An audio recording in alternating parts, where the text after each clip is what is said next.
We the Bing Bong Bunch.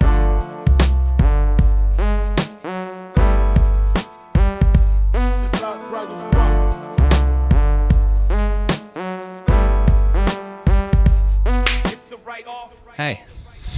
What? Fancy seeing you. That's crazy.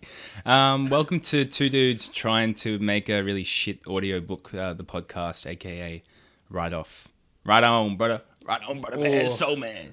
Oh, man. I thought you'd hate that. Yeah, yeah. It's like, it hit that nerve in the back of my brain that I don't like. You don't have any nerves back there. Do I not?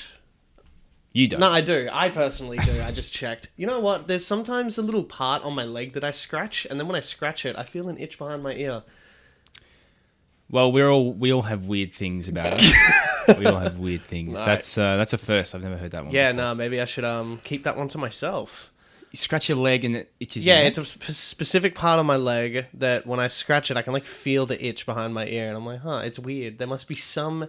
It's like a dog. You know how when you scratch a dog's ear, their legs go... starts going like that? Maybe there's something to it, man. I'm part dog. Because I'm a cool dog. Yeah, man, you know what? That makes me just think of the initial idea I had for the punishment. Was dog related, and it was so good. And it's just we couldn't do it, unfortunately. Yeah, we'll save that for another day. Makes me sad. Yeah, well, we're gonna jump into some a new intro idea. There's not a name for it yet. I'm just terrible with names. The handicap wheel still doesn't have a name. Yeah, we don't need to name things. No. It's just like, it's that portion of the podcast where they do that thing. Yeah, and this week it's what have you been reading or consuming in media? What story have you been related? Consuming. Yeah. What have you been consuming, Mason? I've been consuming, and you know I've been consuming it. I've been consuming some One Piece. One Piece. Yeah, and I'm on episode 150 something now. Yeah. Far out, like I'm hooked. And, you know, I started watching it like a year ago again. And then I sort of dropped off. And you were harassing me for a long fucking time. And then one day, it was just what I needed. You know? And I went back to it. Fuck, it's got me. It's got me, and it's like, ugh. Yeah, if anyone unaware of One Piece, it's been going for more than 20 years now. And there's like 1,000 odd episodes or chapters of it. And like, I've been an avid reader for like the past 7 years. And like, no one that I'm really mates with has gotten into it until like the last year because of lockdowns. Like, it's a good time for it. It's a good time for it. It's such a time commitment in a way. Like, obviously you can spread it out because I do find that like with this new culture of just binge watching television shows as opposed to back in the day you'd watch an episode a day or an episode a week. Episodes blend together. I can't really be like, this particular episode. It's just events. And whether or not that's a bad thing, I'm not too sure about, but it just is what it is. Well, I think like you say, it's not so much episodes that get sort of categorized, but more just the arcs of the story. You know, when you look at like something that a lot of people are probably familiar with, like Game of Thrones, there's very distinct feels to, I guess maybe not so much arc, but the seasons. You know. Yeah, that's true. But even there's narrative shifts between season to season. Game of Thrones was one of the last shows I think that still tried to do like a weekly rollout. And I know Breaking Bad did similar back in the day because, you know, we could only watch Game of Thrones on Foxtel unless you did what literally everyone did and torrented it the week before. I haven't been watching Game of Thrones, so we don't have to talk about that. That's always going to be a heartbreaker. It's interesting that, like you mentioned, like the weekly rollout thing, because I know that there's 2 series that are upcoming that have been done by Amazon Prime, fantasy adaptions. They're doing a Lord of the Rings television series, which I haven't looked into. I don't really know specifically what direction they're taking that.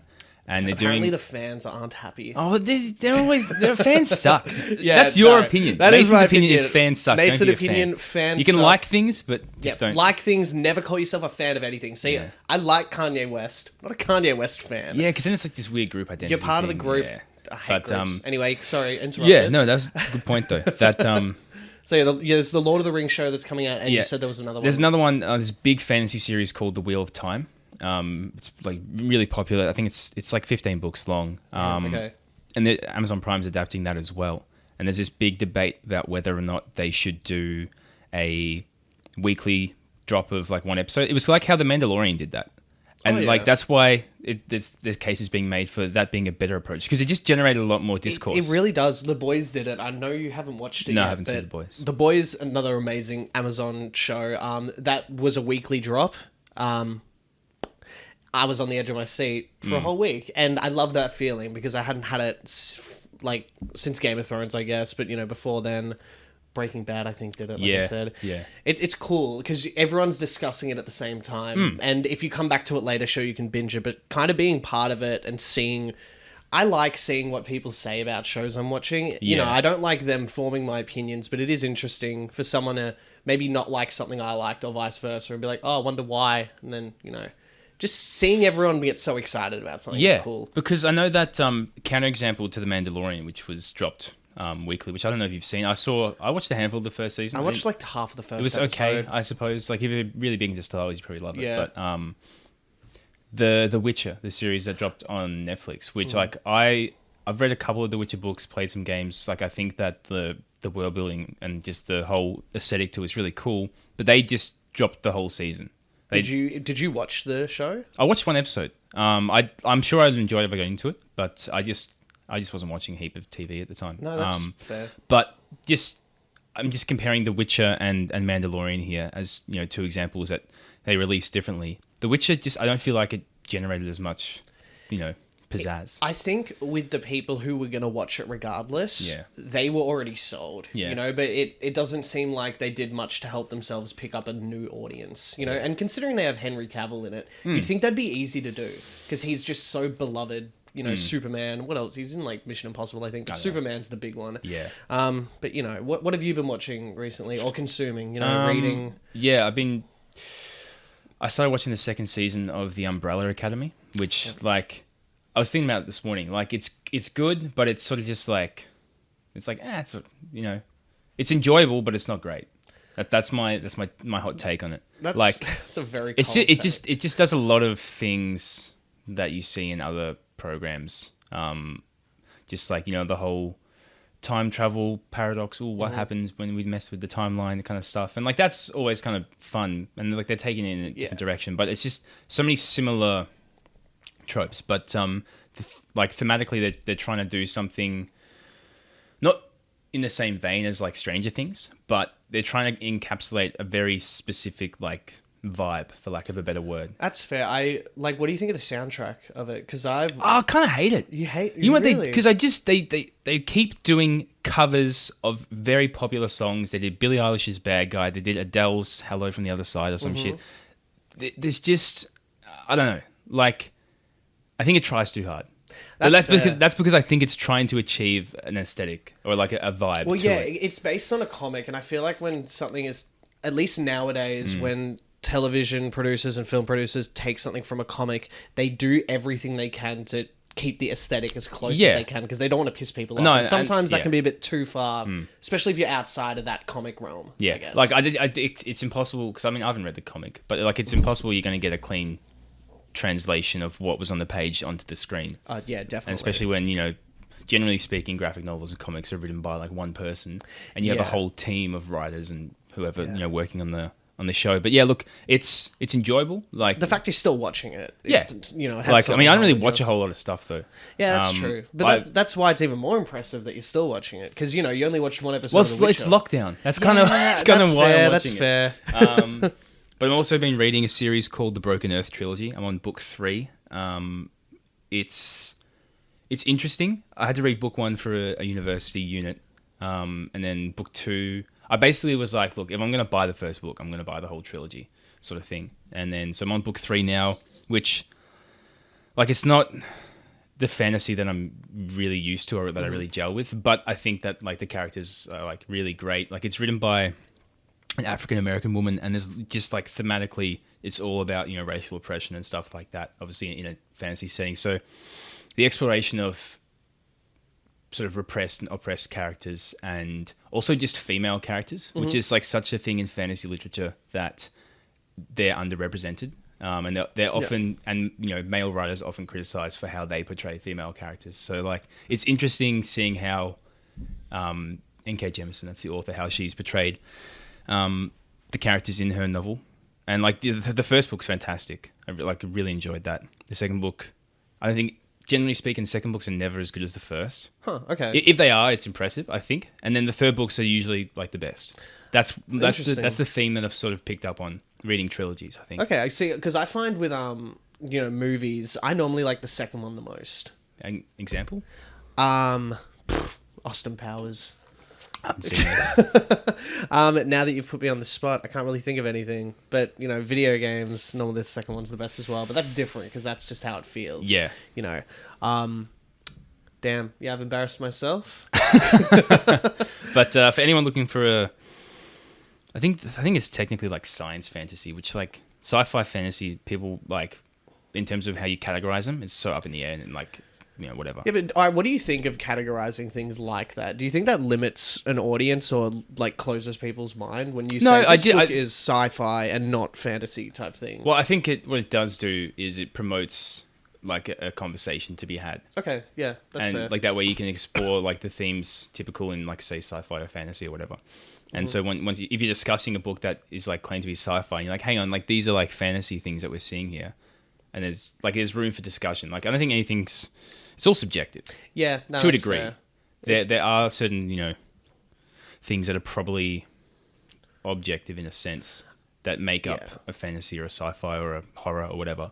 Yeah, well, I feel like those sort of umbrella terms are because they're not old, but they're from way, way back, and they've just stuck around. And that's why, a lot of new things, whether it's like a superhero movie, will challenge and subvert expectations, Yeah. And I feel like, creators, writers, whatever, just have a bit more freedom now to challenge the things as opposed to sticking to a guideline that of course people will hold them to. That's why, like, this is something that we've touched on in my university class, was just that, Lord of the Rings is obviously the sort of grandfather figure of fantasy. And for a period of time, what you had coming out of that genre was just knockoffs of Lord of the Rings. So it sort of had to diverge and become, more subversive for it to be, continuously entertaining. Yeah. Otherwise, it's just the same story being told. So like that's just a product of storytelling, I think. If you want an audience, you got to bring something new. No, definitely. Yeah. Fully agree. But that's pretty much what I've been reading and watching so far. Hell yeah, man. It's just been really one piece for me. I watched a bit of South Park as well, like classic. Season 21, where they did the presidential story, and they with Caitlyn Jenner, Yeah, it is. Yeah. So the writers thought, South Park's an interesting thing to talk about when it comes to writing because they do it like week by week, just based on what's going on. Yeah. They thought Trump was going to lose, and because he started winning, they had to change the entire season arc, and it's just interesting because you can tell, not that it's poorly written, but like things sort of just switch on a dime, and they're still funny about it, but it's like, oh, okay, this is where this style of writing sort of crumbles when you make false predictions, I guess. I don't know. It was interesting, though, because, he starts out and he's like, yeah, I'm going to lose, da-da-da-da-da, and then he's won. Yeah, that's the interesting thing with South Park in recent seasons is it... I mean, it's always just been like a very, social commentary sort of show. Yeah.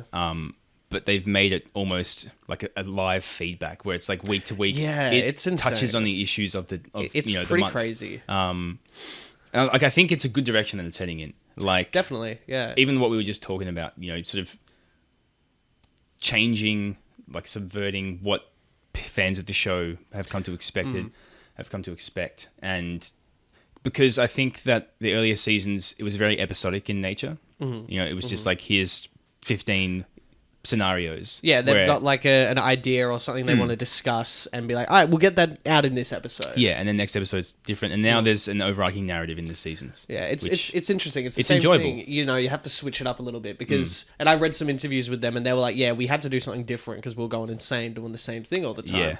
Yeah. And some people like it, some people don't. I think it's interesting. It makes you want to watch the next episode as opposed to like, I'm just going to watch the funny Warcraft one, which is fun. Look, I mean, they still hands down fit a bunch of like little stupid, purely one-off storylines in those episodes, and it's still good. It still really holds good. itself up, and that's crazy because that's also like 20 years that's old, another maybe a bit show older. That's been going for, definitely since the 90s. Impressive.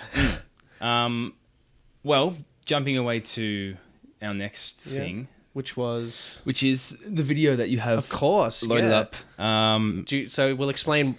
I lost the writing challenge, which is how we began this podcast, and because I lost the writing challenge, I was subjected to a punishment, and that punishment has been videoized video made. Videoized. And we're going to watch it right now, and you're going to see my live reaction. I'm going to play it. Enjoy.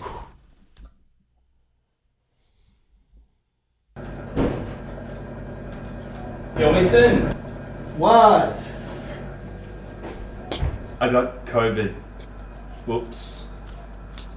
Oh no, what's going to happen to me?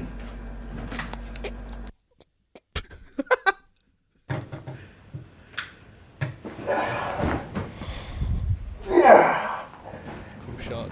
That's very cool. Oh no, it really happened. I'm a goblin. I gotta warn people.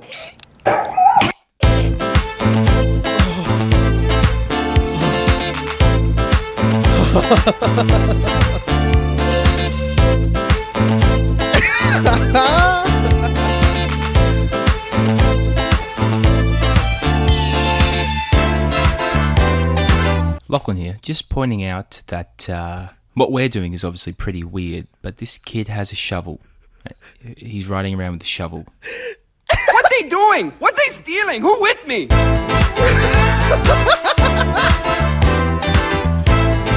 Oh god.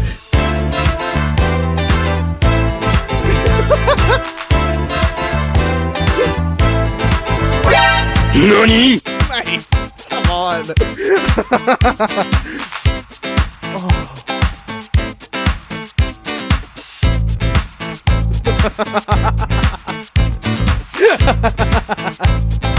Oh god. That's good.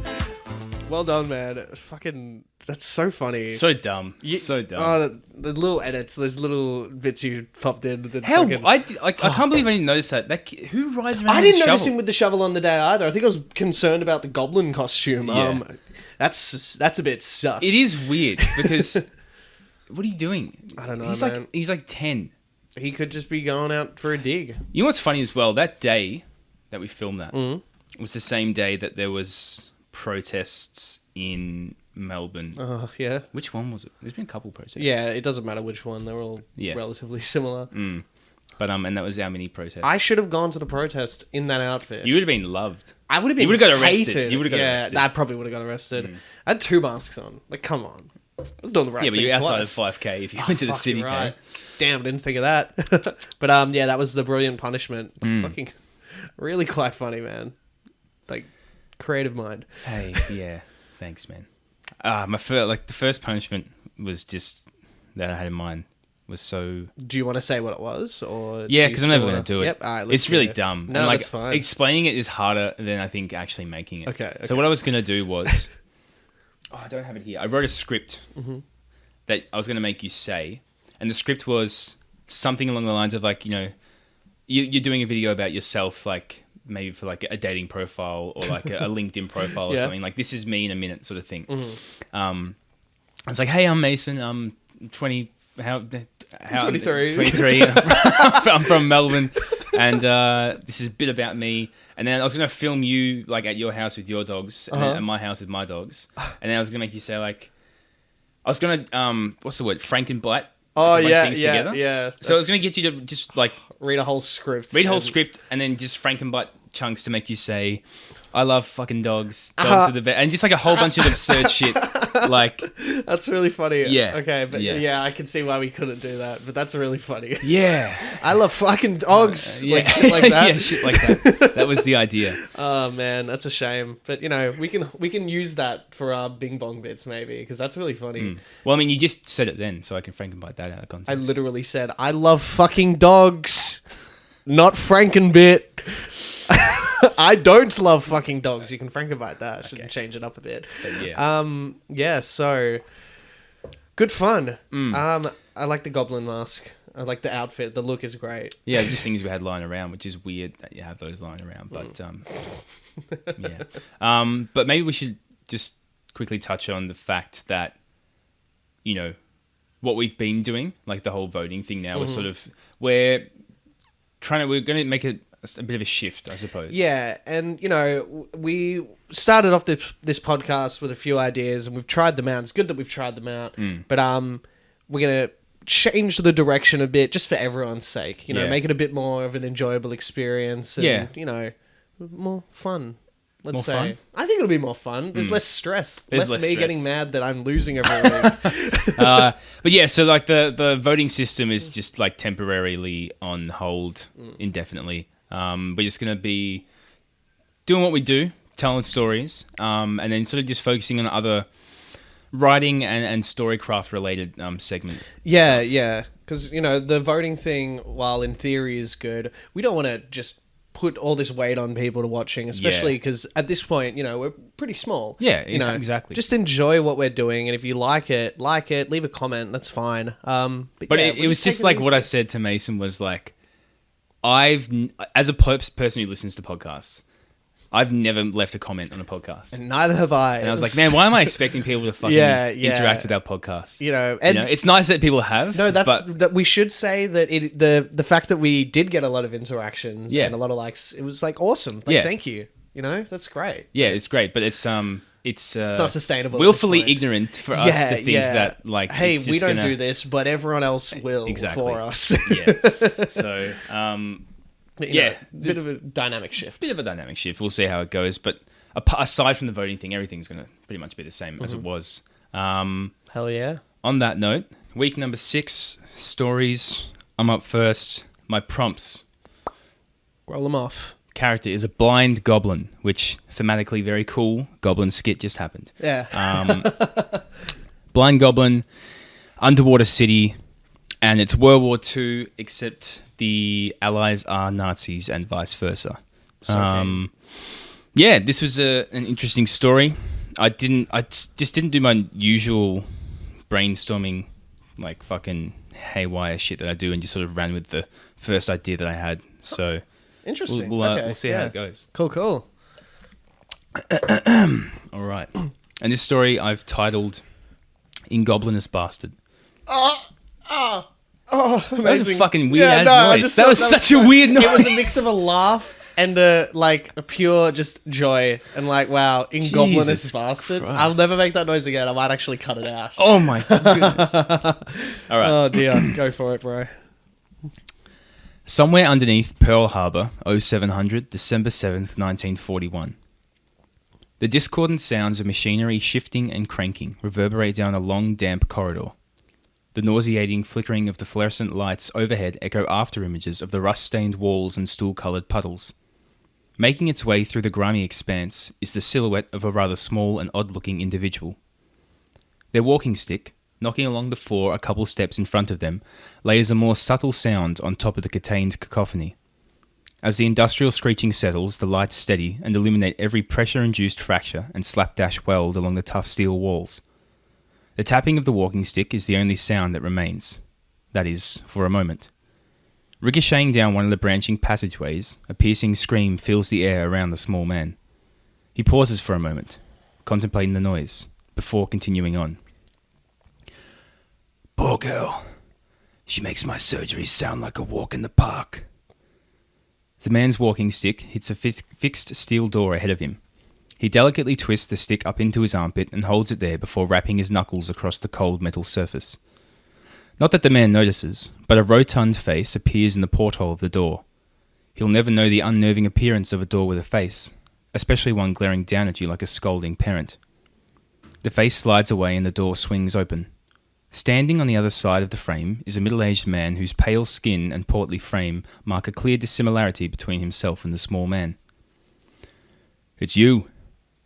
Thought they said you were in recovery. You know on account of what happened last time, the man says as he walks back into the large space beyond.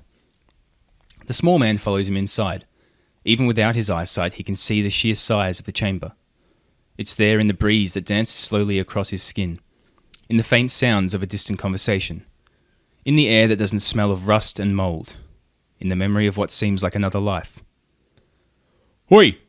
Bloblin! Snapping out of his brief daydream, the man turns toward the direction of the yelling. Thought I wouldn't see you around here for a while still. Guess you goblins are more resilient than I thought. Here to give it another shot, are we? What'll this be, attempt number 6? The voice belongs to Vice Admiral Wexner, the personification of military discipline. He stands as straight as a pole, impeccably dressed and clean-shaven with enough medallions to sink a submarine. He slaps a hand across Bloblin's back and guides him through the chamber. Here, Bloblin sticks out like a sore thumb. In a cavern full of Nazi Marines, a 3-foot-tall goblin with skin like algae and the texture of aged leather is hard not to notice. The hair on his head is but a few frayed strands of white, as if he walked through a spider's web and hasn't realised it's stuck to his scalp. The men glance at Bloblin as he walks. His eyes are overcast with a cloudy white mixture and don't notice the judgmental looks. All they can see are the faint impressions of light as they strike his retinas. Tell me, Vice Admiral, have any of my contemporaries made an attempt while I've been out of commission? Before Wexner can respond, one of the Nazis crosses by the pair and hands him a small folder. He rifles through it with the speed and precision of an android, his fingers stopping suddenly, pulling a single document from within. We've got it on record here that one of your kind, Freg Zill, appeared to make some connection with the Pearl. In her statement, she says that her ability to perceive the energy within the structure was enhanced post-surgery, which she thinks is yada yada yada. Point is, Bloblin, that girl had one surgery. You've had a dozen now. I have to make a decision on whether or not you're a waste of resources. With his free hand, Bloblin scratches at his shedding scalp, sending a few flakes of dry skin trailing behind him. Oh, sorry. That must be such a tough decision for you to make, my dear man. Let me tell you about the decision I have to make every day. Bloblin coughs up a lump of mucus which he sluggishly spits beside him, followed by a couple strained coughs as he clears his throat. I have to decide whether it is better to live with the burden of serving you Nazi bastards, or die, and let one of my goblin brothers or sisters take my place as a living experiment.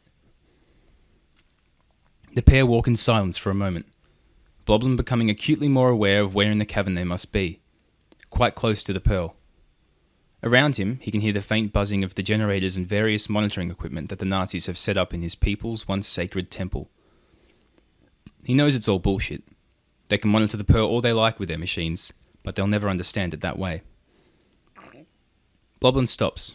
He can feel a subtle spark of power begin to pass through his body, radiating from a large mass of energy in front of him. Shall I leave you to it? Wexen stands tall with the folder tucked between his forearm and torso. It's probably best that you do. I need a little time to attune. Wexen nods in understanding and makes his way towards some of his men that man the nearby monitoring equipment. Attention! Bloblin here is again attempting to connect to the Pearl. I want all hands on deck to be ready for as soon as he stops his silly little meditation. He did something last time that we still haven't figured out. I want answers this time. A resounding, "Sir, yes, sir!" leaves Wexen content as he marches on elsewhere. Spanning almost the entire length of the cavern, wall to wall and floor to ceiling, the Pearl is a shimmering shade of pink and white. Bloblin sits beside it, like a speck of dirt against its imposing iridescent form. He calms himself with a few deep breaths and lets the subtle pulse of the Pearl's energy undulate through his body. Last time was a test. Well, every time was a test to the Nazis, but to Bloblin his previous attempt to harness the energy was to make sure he could really do it. With only a hint of doubt concealed behind the oncoming emotional typhoon in his mind, and the indirect death threats coming his way, there wasn't going to be a better opportunity than now. It takes a while, but after about an hour, Bloblin opens his eyes. The once cloudy white orbs now embedded with a deep purple iris, pupils dark and wide. Listen up, you Nazi bastards! Bloblin screams as his body begins to float off the ground. You destroyed our homes, enslaved our kind and turned us into mutants. Well, it's time I return the favor. The day of reprisal is upon us. Bloblin's body turns slowly as it floats toward the ceiling, his intense focus blocking out the sound of sirens and shouting below. The Nazi soldiers are running for cover, others running for the exit, and some brandish their weapons, taking aim at the floating goblin. Bloblin opens his eyes to see Vice Admiral Wexen shout an order before swinging his arm through the air like an executioner's axe. Bullets begin to fly through the cavern. In that instant, in a series of events far too rapid for the human eye to make sense of, a section of the Pearl begins to invert, creating an elongated concave channel. From where Bloblin's floating body is suspended in the air, to the back of the channel, a strong vacuum forms momentarily. Bloblin is sucked directly to the center of the Pearl before a single bullet can reach him. The Pearl's malleable structure collapses the channel, leaving the Nazis looking around in total confusion as it appears Bloblin vanished in thin air. The guns stop firing. There is a sliver of silence. It's there, between the faint ringing of gunfire in the Nazis' ears and the howling sirens as they stand unsure of what to do next. Heads turn as the Pearl begins to shudder. Some of them see it. The faint silhouette of a rather small and odd-looking individual deep within it. From inside the Pearl, Bloblin begins to exert his will. The spherical form of the Pearl begins to change. It slowly compresses into a dense egg shape, sprouting 4 large limbs that hold it aloft. A slim crescent-shaped indent forms on what could be perceived as the head of the Pearl. It parts slowly, revealing a deep purple maw embedded with a jewel-like set of jagged teeth. Vice Admiral Wexon stands wide-eyed, mouth agape, barely able to muster a whisper. Dear God, what have we done? Some of the Nazis manage to snap out of their shock and begin shooting at the Pearl. The bullets bounce away from or shatter against the glistening carapace, the sounds and sparks triggering a firework-like display. Sprouting across the Pearl creature's back are what look like hundreds of tiny limbs. They extend rapidly, slithering through the air like a fountain of snakes. The tentacles search out and begin strangling every single Nazi in the chamber. The process is quick. Without the fine control of a true Pearl Master, the likes of which his kind hadn't seen in 1,000 generations, Bloblin accidentally pops off most of their heads. His control isn't completely unrefined. He manages to leave Wexon alive, even if with a half-crushed windpipe. Bloblin's voice echoes from the Pearl's purple maw. You thought your kind was so powerful. The perfect race. You enslaved us only to have what you sought out turned against you. There's something I want you to know before you die. Wexon claws at the solid rainbow-like noose around his neck, scraping together an inaudible plea sounding not unlike nails on a chalkboard. What I've just done to your men, that's the fate that all of America will face. A country that spawns evil creatures like you has no place in this world. The Pearl tentacle squeezes tight around Wexon's neck, decapitating him and sending his head flying through the air like a cork shooting out of a champagne bottle. Wasting no time, the Pearl creature transmutes its body into a long, slender, snake-like form. It bursts through the steel door that leads back through the underwater corridors of Goblinopolis and heads straight down the passageway from which Bloblin heard the sounds of screaming. Punching through another set of doors, the Pearl slithers into a chamber set with all kinds of surgical equipment. Strapped down across an operating table in the center of the room is a goblin woman. Standing over her are 2 Nazi doctors, not unfamiliar to Bloblin. Before the pair of surgeons can utter a word, in the span of half a breath, thin parallel spears of Pearl shoot from the creature's body and pierce the Nazis through the forehead and clean out the other side. As the Pearl spears retreat back into the shifting pink mass, the 2 standing corpses are dragged face first onto the floor. The woman strapped to the table is breathing heavily and staring at the Pearl as its body starts to swell, appearing to force out something lodged inside. Bloblin's body is spat forth from the Pearl's maw and rolls across the floor of the surgery. Bloblin, is that you? Holy Mother of Pearl, what have you done? Bloblin manages to stand up and hobble over to the operating table. He begins to unbuckle the straps that hold the woman in place. Listen carefully, Fregzil. I connected with the Pearl. Whatever those Nazi surgeons did, it worked.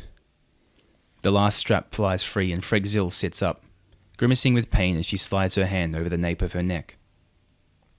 Bloblin grabs her hands and with an intense look across his face gazes deep into her eyes. Your eyes. You can see again. Bloblin gives one solemn nod. It's restored my sight in order to show me the way. Holding Fregzil's hands closer to his face and letting go a deep sigh of relief, Bloblin shuts his eyes and tilts his head down toward the floor. What do you mean, Bloblin? Way to what? To ruling the world. It's realized that by sitting dormant beneath the surface for millennia, it has allowed other dangerous civilizations to form. Bloblin looks back into Fregzil's eyes. I realize now this is what the priests spoke of. The day of reprisal. We shut ourselves off from the outside world in our underwater society and locked away the power of the Pearl in order to pay for the sins of our ancestors. But our ancestors committed no sins. No. They merely saw what we could not. That the only way to stop evil is to extinguish it before it can manifest itself. I'm taking the power of the pearl back to the surface and wiping Nazi America off the face of the earth. This is the day of reprisal. The end. That's cool, man. That was cool. I've got to say, just always, your way of describing things using other things, what is that called? Metaphor, simile, analogy. Analogy, I think, is the one. Yeah, like, head popped off like a cork from a bottle, and his hair was like, he walked through a spider web, shit like that. I always love. Pearl Harbor. Yeah. Big Pearl. Like I said, that was the first idea I had. I was like, yeah, let's just go with that. I liked it. It was cool. I did realize something as you were saying. I used to think, this is silly as fuck. I used to think that sticking out like a sore thumb, I imagined a long line of thumbs and one of them was red. And then I realized, oh no, a sore thumb, you stick out because it hurts. Ah. You just realized as well. I mean, I didn't think that there was a row of thumbs. That's just like, I sort of just like, oh yeah, sore thumb, not sore thumb. The sore thumb stands because, out. like, I know the, is it an idiom? I think so. Idiom, colloquial metaphor, yeah. Of, sticking out like a sore thumb. So in my head, the meaning is already just like standing out. Yeah, it's not like I'm actually considering like you're sticking out a sore thumb, but hey, that's... I think that's why it is. So you just realized that now? As you were reading it. I heard crazy. You say it, because it was after... I wrote that and I didn't even realize it. So no, I mean, kudos, it's man. like you said, it's one of those things. Because you said a cool... I think you said the spiderweb thing before it, or maybe after it. Yeah. And then I started thinking about it. I was like, okay, so we said then... Oh, sticks out like a sore thumb. But cool story. It's always cool when Nazis die, Yeah, very but they're epic. American Nazis. That's something. I mean, there are a lot of American Nazis out there. Yeah, that was the part of the story that was just like, It is what it is, man. I like your trying something different and just rolling with the first idea you have. What did you think of doing it that way? Well, I think just because of like how sort of hard was like these prompts were for me, I was like, look, if I've got something, I might as well run with it. That's fair. That's fair. Yeah. Okay. Rather than like stressing about like getting something better, like for the vampire story last week, the Animal Farm, Human Farm one, the first idea I had for that was nowhere near as good as the one that I ended up taking. Whereas this time I felt that what I had was already good enough, which maybe I could have got something better, but it wasn't worth the time. I don't think so. Yeah. Also, Bloblin. Is it because he's a blind goblin? Yeah. Sometimes you're just going to name things. I do be doing that. I do be doing that. Yeah. I enjoyed it. Thanks, man. Like, that was good. That was very good. Thank you. Right. Should I get to my story? Yeah, let's do it. Okay, so I had a famous hunchback set in the North Pole.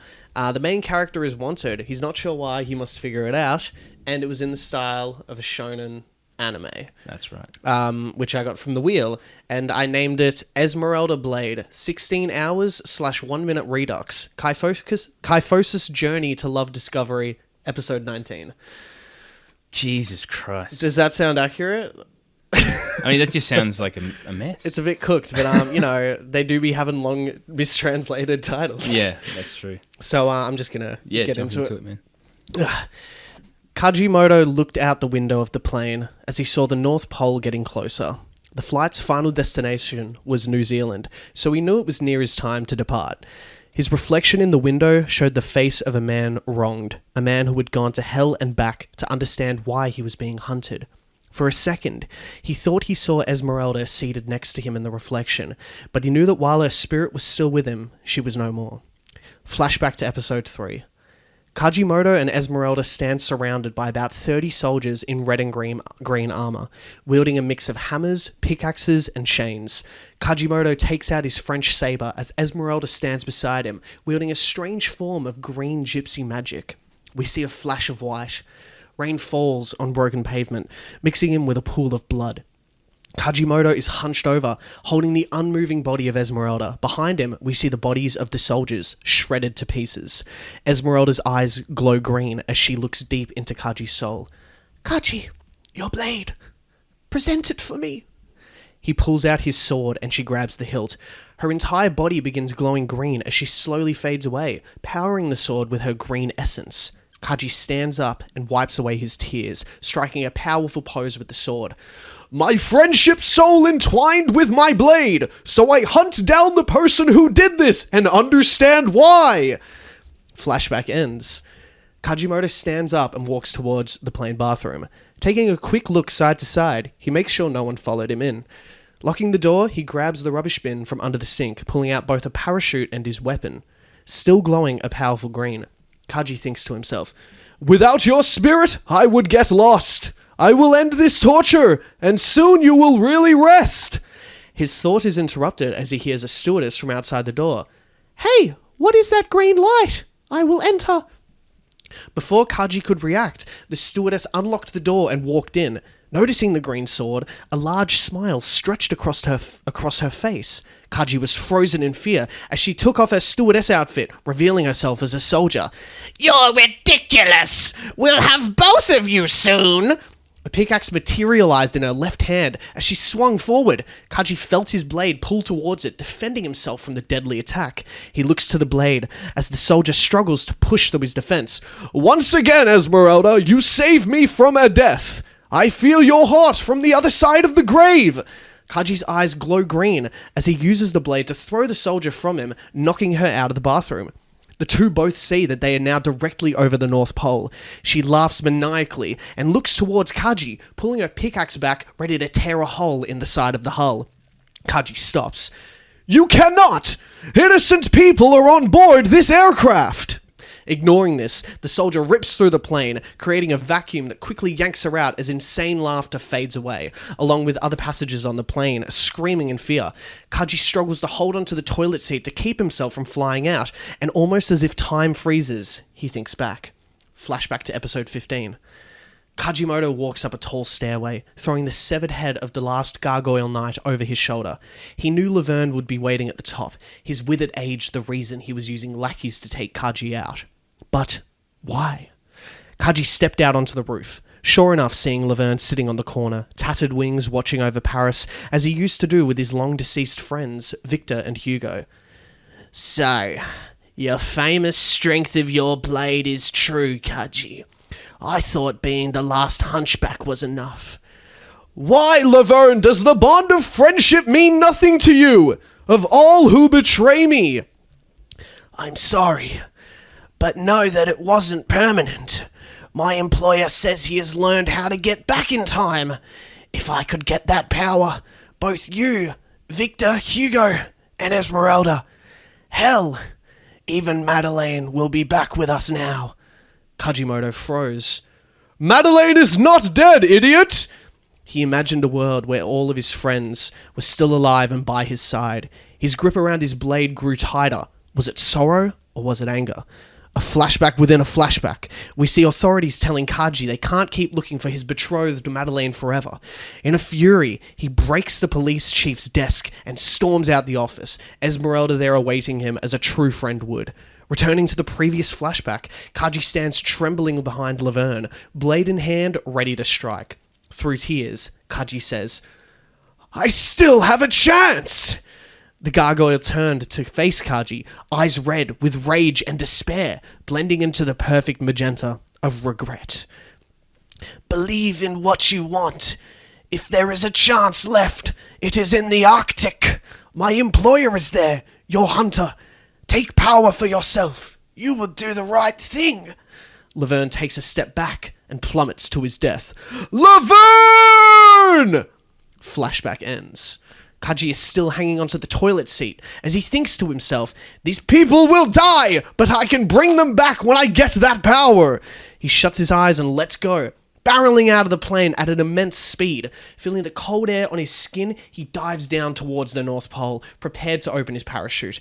A short distance away, he sees the plane hit the water and explode. "It won't be wasted!"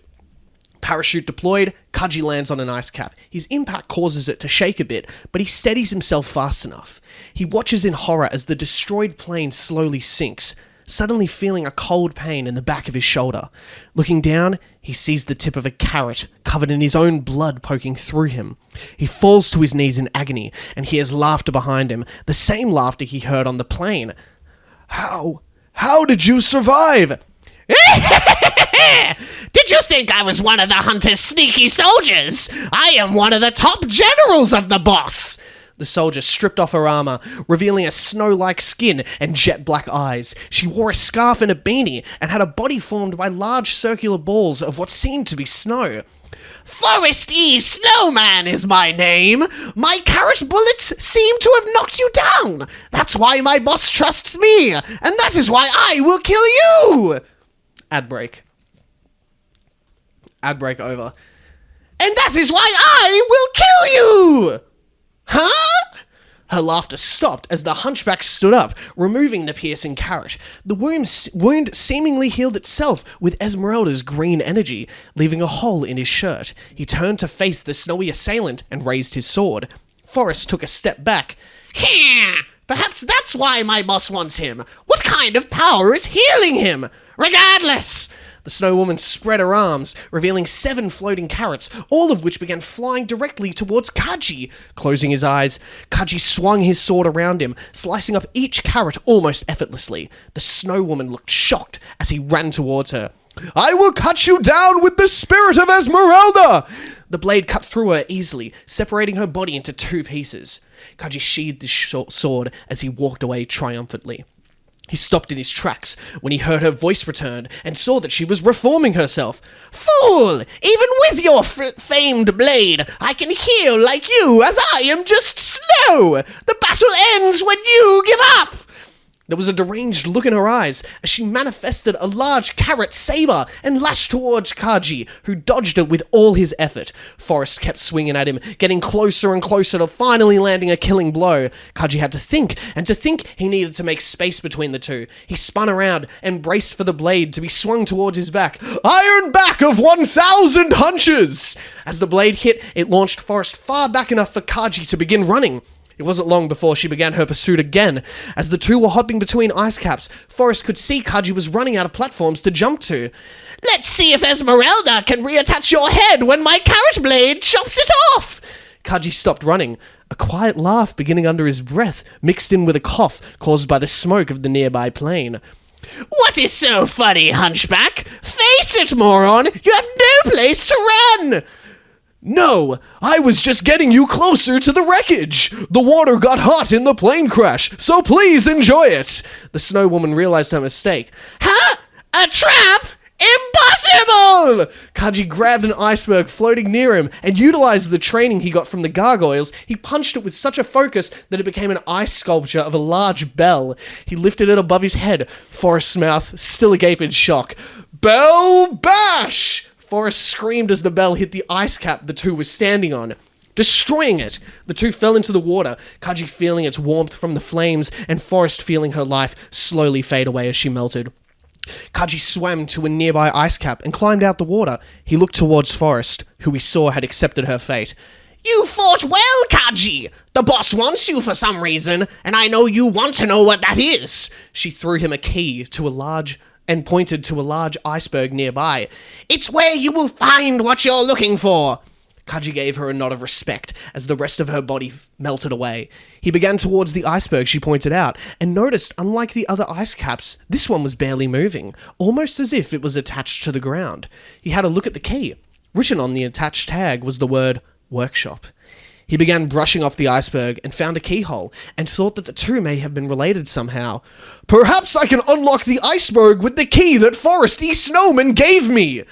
He was right, and as he turned the key, a doorway opened for him, like that of an elevator. Anxiously stepping in with his blade in one hand and the key in the other, the doors closed. He saw a list of rooms with buttons next to them, a few standing out. One of them said Toy Factory, one said Prison, and the one at the bottom said Santa's Office. Huh? The hunter is Santa Claus? It explained the red and green armor of the soldiers, at least. He pressed the Santa's Office button and began his descent, feeling his heartbeat increasing as he went further down. He was about to meet the hunter. He thought to himself, I will cut you down! Murderer of Esmeralda! Murderer of my beloved Madeleine! He had finally accepted the truth. The elevator started slowing down, and Kaji was struck with panic. It was too soon. From the look of the buttons, it must have been stopping at the Toy Factory, and if an elf saw him, the jig was up. He prepared himself for a battle as the doors opened. Hey, buddy, May you click the prison button for me? I always forget where it is. The elf was wearing a pair of pitch-black glasses. Blind. Thank God. Kaji pressed the button and kept his breath held until the doors closed and he was alone with the blind elf. His hand was twitching towards his blade, but before he could decide if he should kill the elf, he began talking. It's so stupid they get the blind elf to feed her, don't you think? Honestly, the whole thing is messed up. Trying to harvest the love energy this poor girl has for the hunchback, just so we can make better toys. She'd be happier dead if you asked me, but as a blind elf, there's no way I can help her. Maybe that's why they send me down. You alright? Bit quiet today. Kaji froze, a single teardrop rolling down his cheek. Madeleine was alive. Credits roll. The end. I think that was my favourite story you've done. I think it was my favourite story I've done as well. Thank you. Oh, man. I feel like if people don't know what a Shonen Jump is, they won't appreciate that so much. I can see, there's... Oh, man. I got a bunch of notes. So, yeah. Quasimodo is just a fucking Japanese version of Quasimodo. Yeah. Does Kaji mean anything? I googled English to Japanese Quasimodo to Kajimodo. It just was that. Okay. Yeah, so shit. I don't know, it might mean something. Wait, so you put in Quasimodo in Google Translate? And it became Kajimodo. That is bizarre. I know. My throat's sore. Everyone had English names except Quasimodo. Because the other ones, like, Laverne became Araben, and I was like... Yeah, true. I'm just going to keep all the English names. So wait, were all the characters named from the Hunchback of Notre Dame? Well, Esmeralda, Victor Hugo, Laverne, they're all characters from the Disney movie. Yeah. Madeleine's from the sequel, who's the one that he marries. You've seen the sequel? No, I had to do research. I was going to say. Because originally I wrote Esmeralda as the love interest, and I'm like, wait, they don't fall in love at the end. And Forest East Snowman was just a play on Frosty the Snowman, and I was like, this is how they're going to mistranslate it for us. I had a note here. That whole aesthetic of Foresty Snowman and the abilities and stuff, was that at all inspired by Baroque works? Just how absurd. You know how this is a One Piece thing. Baroque works, they're all very distinctly, weirdly characterized. It was less inspired by that and more inspired by just at most anime in general, because a lot of characters are sort of just really cooked and crazy. Yes. You know? But the whole that fight between Foresty Snowman and Quasimodo was so just to a T shonen. It was just what? It's a trap. Oh no. Can I tell you what I was going to do? Yeah. I was going to record myself reading the lines and then play them and just go... So much effort for I know. And I was like, it's going to sound like shit. It's not going to be worth it. And I was going to get a bunch of music to play. And I was like, nah, it's going to it'll do the same thing. It'll just be low quality. But I said, I've had a bunch of notes. I don't know. I just sort of was writing shit down. Yeah. Let's hear So the flashbacks, so shonen. How the sword with got power was just so shonen. I don't know what this thing is. Oh yeah, when he's in the toilet and the stewardess is like, "I will enter." It's so dumb. You know what I did for that? I would write the English sentence, English to Japanese, Japanese back to English. That's why a lot of the sentences... my anti-writing tip. Yeah, I used your anti-writing tip because I wanted it to sound like a mistranslation. Yeah, no shit. That's why a lot of the sentences had that weird is this a 4-year-old talking type vibe? Because it's just flat translation. No shit, this is what cool. they're saying. That's a good idea. Yeah. Just the stewardess in disguise being that's good stuff. She referred to the exterior of the plane as the hull. Is that correct? The whole aircraft is called the hull. No shit. Yeah, I wanted to make sure. Because I was like, that's just a nautical term for me. A boat has a hull, the hull of a ship. Okay, because I googled aircraft hull, and the entire aircraft is apparently the hull. No shit. Which now we know. I guess planes are just ships for the sky. Pretty much, yeah. So it's not surprising. And I just wanted to use a different word than airplane again. Hull. Last of the Hunchbacks. We didn't get any expedition as to what happened to the rest of them. Don't need it. That's bullshit, bro. I want to know what happened to all the Hunchbacks. Bro, I wrote episode 1 to 18, and I was like, 19 is the one I'm going to read on the show. Fair enough. I had to make him famous. There was just so many weird juxtapositions between okay, so they're on a plane and then they're fighting all these gargoyles, and then he's in the police chief's office. What the hell? I have such a hard time imagining what world this is set in, which isn't like, it's not like a dig. It's just it's typical of a lot of that kind of like anime weird shit where it's just like it's just an amalgamation of a bunch of different cultures and stuff, which made it just like it lends itself well to writing because you basically just put whatever you need into. I sort of, as I was writing it, I was like, all right, at a certain point after like 2 or 3 paragraphs, I have to introduce something new that's going to be confusing. Yeah. Because a lot of, especially if you're watching episode 19 after not watching anything, it's like, here's a new plot thread. Here's a new plot thread. Yeah. Here's another plot thread. Just, roll with it. Yeah, no, you need to have that exposition, which I had the moment of exposition with the blind elf relaying the whole like, what's happened. Yeah. It's so like it's like it's bad writing. It's bad writing. It is how they do it a lot of the time. Yeah. But it's just like, man, it's a credit to people who can write exposition well, where it's like, obviously it is to relay that information to the reader is like, sometimes you just got to be like, often it's done where the character is, like eavesdropping. Not either eavesdropping or they're new to the way that the world really works in whatever setting they're in. And in One Piece that's been happening a lot with the Sky Island because they're just asking questions. Really. Exactly. Yeah. So there's that lack of understanding. Whereas this time, the way you did it, it was like that he had to be blind for it to be possible. Yeah. Which is like, that's an anime thing as well, though, because like they prepare you for something and then they pull it away real quick. True. Yeah. Oh, he's blind. Cool. Yeah. I just found it's not a criticism. I just found it like. It's just, I find that interesting with just storytelling in general. The way that you write exposition to explain the world, like you have to be clever. But no, the iceberg and the key moment was just like so. Like that's another thing that's just so forced and like shit. Like I love it because like it's all within this absurdist shonen story. Without the shonen thing overhanging this, the story would have been completely different. Yeah, no shit, big time. And just like all the sort of Quasimodo references, like the Ironback of 1000 Hunches, that thing where like the Bell Bash was just like such a Quasimodo. Like he learned from the gargoyles. Like it's just so Quasimodo. You also had what the hell does the jig is up? Where does that come from?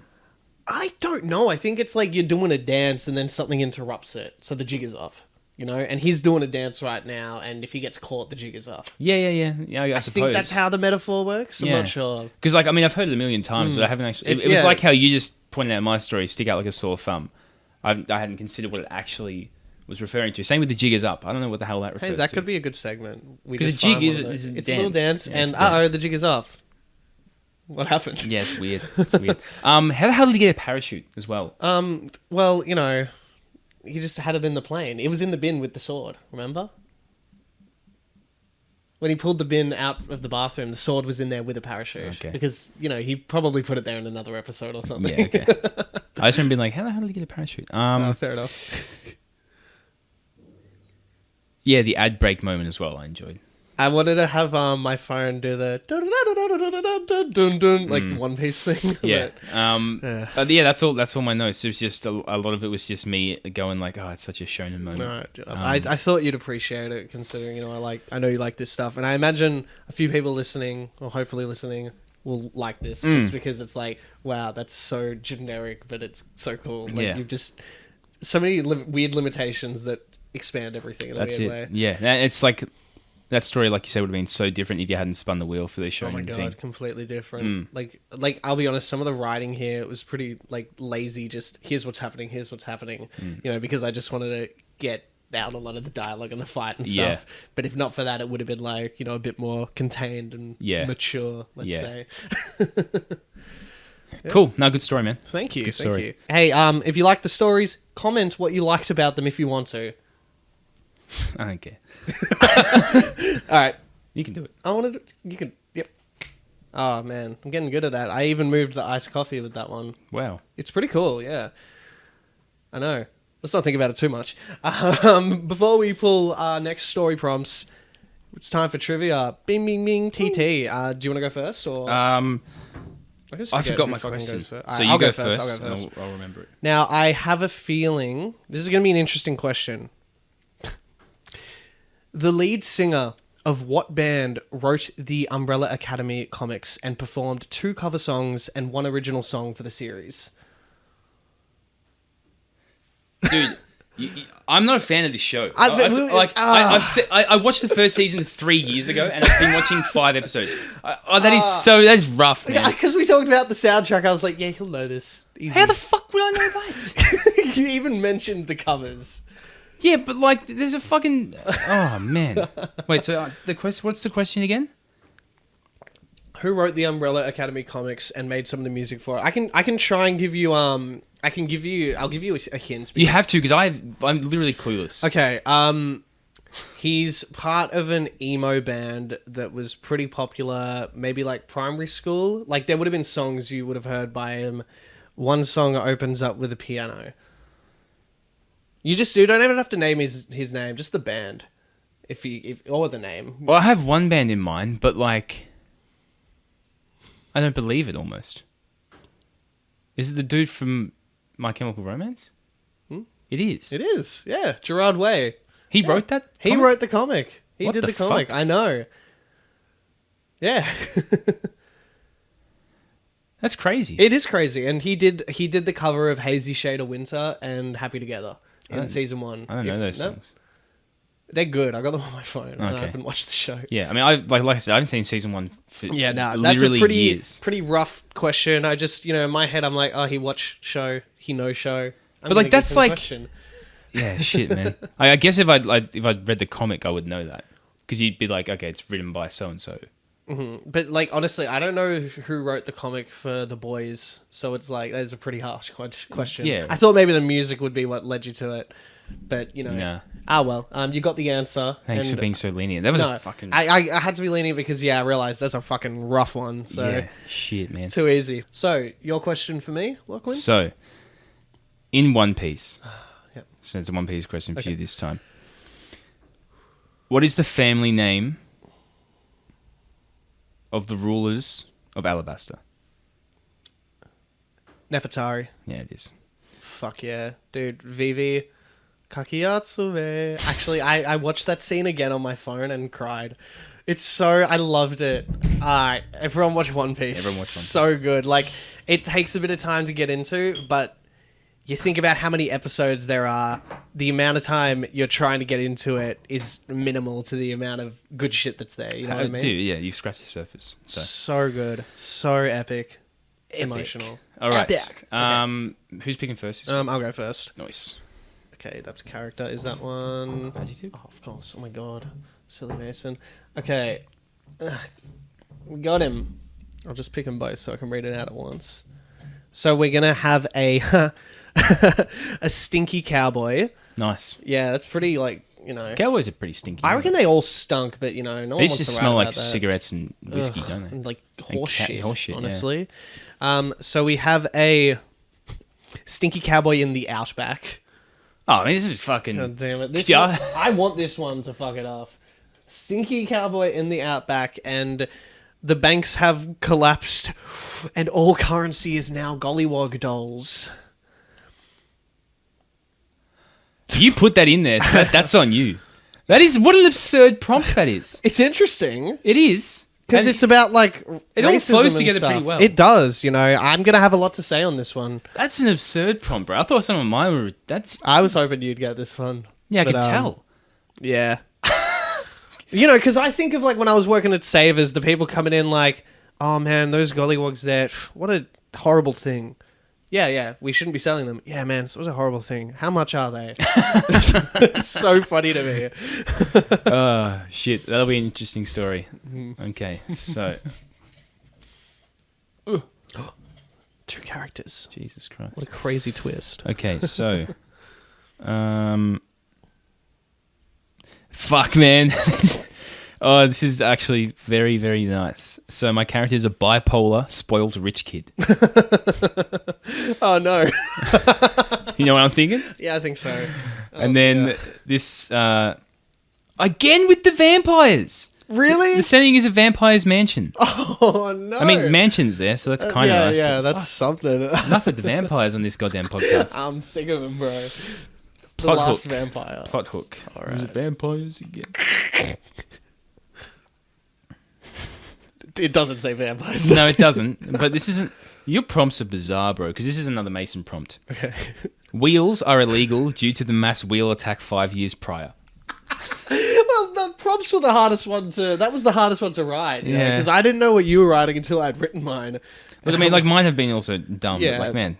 It's just like, hey, what's a cooked thought you've had? Wheels are illegal because of the wheel uprising. That's awesome. That's Okay, awesome. interesting. All right. Interesting.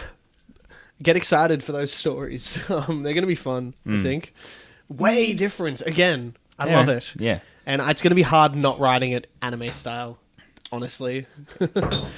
Well, you can still do that if you want to. That's true. But, I've got to switch it up a little bit. We'll see if I go back to that.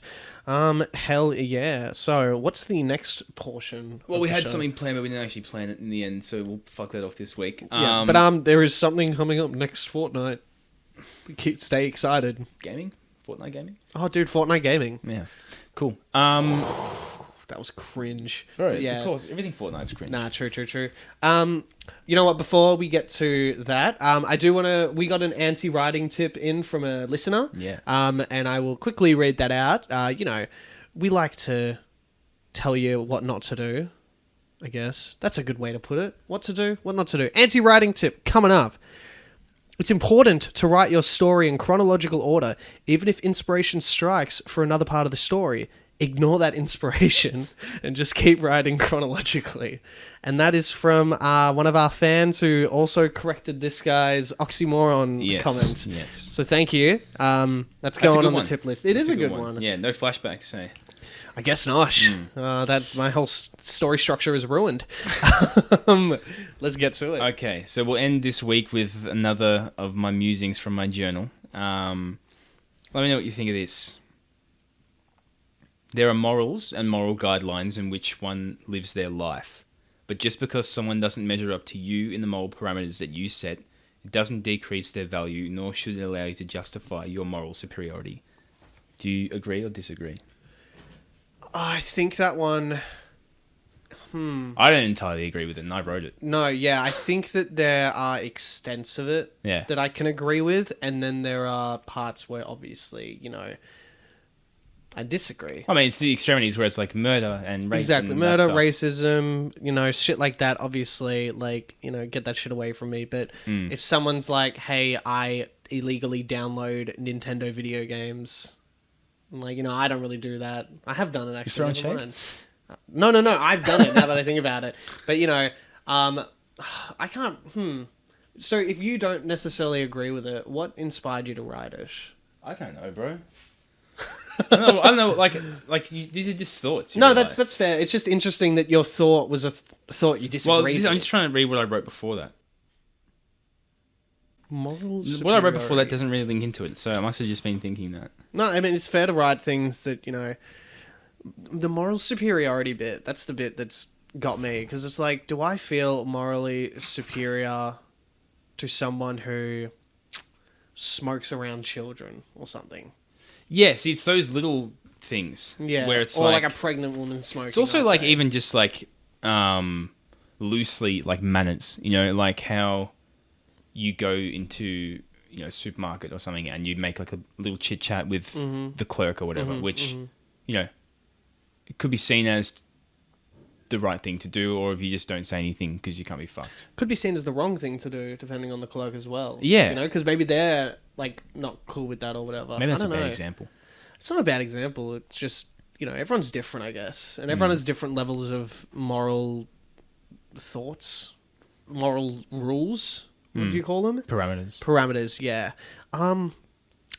Yeah, I don't know. I feel like I do feel superior to some people morally, and some people who I disagree with their morals, I don't feel superiority towards. It really depends on what the moral in question is. Yeah, like recycling. Like I'm pretty conscious of what I put into what bins, and then like people who just sort of fucking happy-go-lucky, like not really think about it, just chuck everything in the bin. I go, oh, you're a cunt. Like it's fuck all effort to just No, that's fair. be aware of what's Yeah, recyclable yeah. and what's not. Yeah, I don't like, I'll see someone litter. That's kind of morally wrong to me. Because, bird die. eat food, eat trubbish, die. Trubbish, like the Pokemon. No, I want to think about this one a little bit more. You know, I'm trying to think of where there is a moral that I disagree with, but I'm not like, I'm better than you because of that. You know what I mean? Yeah. That's like the hard thing I'm trying to think of, because, you know, there's obviously the big ones I feel better. I'm better than rapists, you know, morally I think I am. That's such a weird thing to say. But... Morally, I'm better than a rapist. Yeah. Like facts, I hope. It's subjective. Let's not get into it. I'm calling that subjective. I disagree with that. So I'm trying to think of someone doing something and I'm like, hey, that's fucked. But I'm not better than you for it. It's hard.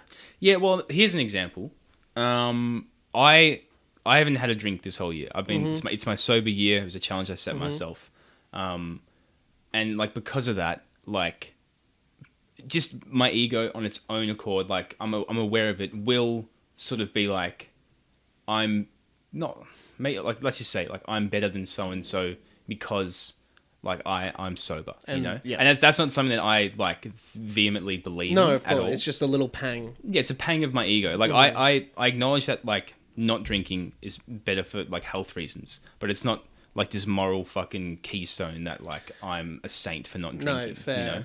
Yeah, okay. Because I don't smoke like cigarettes. But I've never really thought that someone smoking cigarettes is morally below me.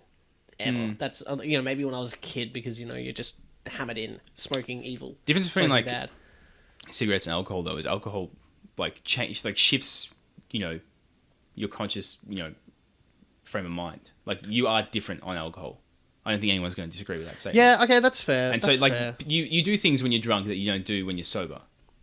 Yeah, true. You know what I mean? Okay, and so that's if true. you're willfully going like, yeah, I'm going to get drunk, you're willfully accepting that you're going to do some stupid things, perhaps. So morally, it's like you're putting yourself in a position. Yeah, I see what you're saying. I see what you're saying. Yeah. Which, like, for the record, I don't have a problem with alcohol. No, of course. But I'm just saying that's if you were struggling to think of an example where a moral could be perceived as a point of, judging oneself above another. Like that's something that I've noticed personally that I've not really fallen into, but just sort of felt.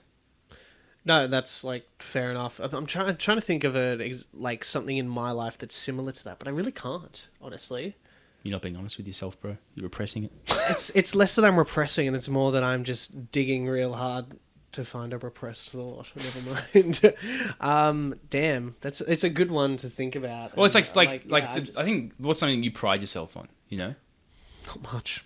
Oh, come on, that's bullshit. That's a cop-out answer. No, I'm trying to think of a moral thing that I pride myself on. Not even moral, just like what's something you pride yourself on, because it is inherently going to be a moral or a value. Yeah, I guess, I don't know, making fucking music that sound good, I pride myself on that. I pride myself on, like, coming to work every day, So, okay, consistency. Coming to work every day. So if you go, it's a bit of a hot topic, seeing as a lot of people have lost their jobs because of COVID. But like, let's say COVID's not a thing. It's just the world was circa 2018. Yeah. Right?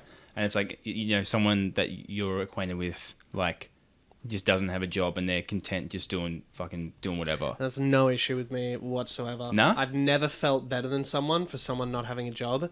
And I feel like, yeah, there's one. That's one. And even if the person isn't looking for a job and they're just content doing what they're doing, it's never been an important thing for me. Obviously, if they want to get a job and they get a job, good on them. But if they're happy, unemployed, if they're just sitting at home smoking weed all day and sleeping all day, that's a different story. But if they're like, just doing things and they just don't have a job, it's fine. Okay, so like, not just in the context of a job, but just doing stuff. If someone's like, you should be contributing in some way to the world around you. I'm trying to think of people in my life. Do you not agree? Do you not think that you should not be contributing to the world well, around I'm you? I'm trying to picture it, I guess. Like, because obviously the way you're saying it, yeah, everyone should be contributing to society, right? Yeah. But like, am I contributing to society with what I'm doing? Like, I don't know. Yeah, but it's like such a small thing, so it doesn't feel like a big contribution. So, the word big wasn't thrown out. No, there, I guess so. Just doing something that is outside of the self. So in that example that you used before of saying someone who just doesn't have a job, isn't looking to contribute, and is just smoking weed and sleeping and probably living off the dole, like that person is inherently just doing. Yeah, I don't really things for like. themselves. I'm pretty. I'm pretty against that. Yeah. Yeah. Okay. Yeah. Yeah. It gets to a point where I'm like. But it's nah, like, okay, what if that person has a mental health issue that's really weighing them down?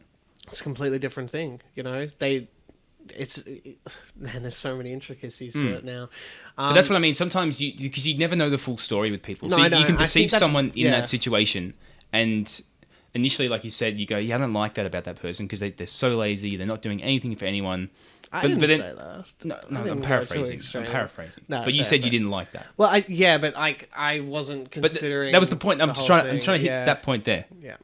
You said you didn't like it, and then you don't know the whole story. And you find out that person has a mental health issue that they're dealing with, and it's really debilitating. And you go, I shouldn't have been so. I think that's thingo. why I was, when you were asking about the contributing to society thing, I was dancing around it because I was like, I don't know if I really, really hate it. I guess it's not because it doesn't affect me as much.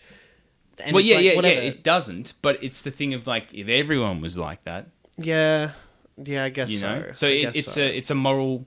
It's a value. You should be doing something. doing something. Yeah, okay, I guess I get what you're saying. Hmm. Just like when I think of contributing to society, that just sounds so grand to me. Like, even though it's such a small thing, I never consider what I'm doing as contributing to society for whatever reason. I work. That's weird. I know. It is weird. It just doesn't feel like that. Like, I'm working and doing stuff, obviously, but it doesn't feel like to me, a contribution to society is like a scientific discovery or like some big political change or whatever. Like, it sounds like a grand term to me because I've never really used that terminology before, I guess. Okay. It was out of my lexicon for I, a long time. I would just say that it's just living outside the self. Okay. Whether that is through work or a community program or purely just conversation with other people. Okay. It's Yeah. external interaction with the world that sort of seeks to, I don't know, develop your understanding or others' understanding of themselves and the world around them. I suppose. I don't actually really know. I think that is a good way to look at it, though. Better than how I'm looking at it. I'm just sort of like grandifying it or whatever for whatever reason. Contributing to society just sounds heavier than it actually is, I guess. Yeah. Because society could be me going for a walk with a friend and having a talk. In a weird way. Society could be. You mean Sorry, contributing. Contributing to society could be, well, let's all go for a walk. Yeah. I don't even know how related that is to what I wrote, but good nonetheless.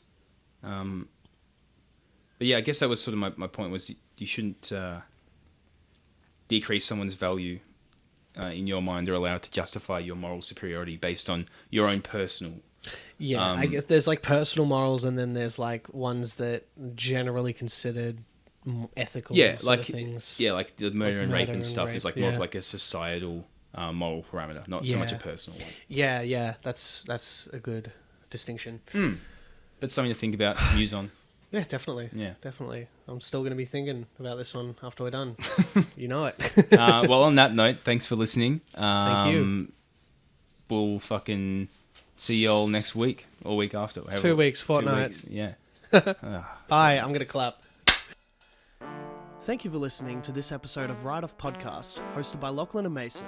Make sure you subscribe to our YouTube channel, and if you're listening on Spotify, Google Podcasts, Apple Podcasts, or anywhere else, leave a nice review and follow us. It really helps out. Follow us on Instagram at WriteOffPodcast, and feel free to email us as well at writeoffpodcast@gmail.com. Trust me, it's the right thing to do.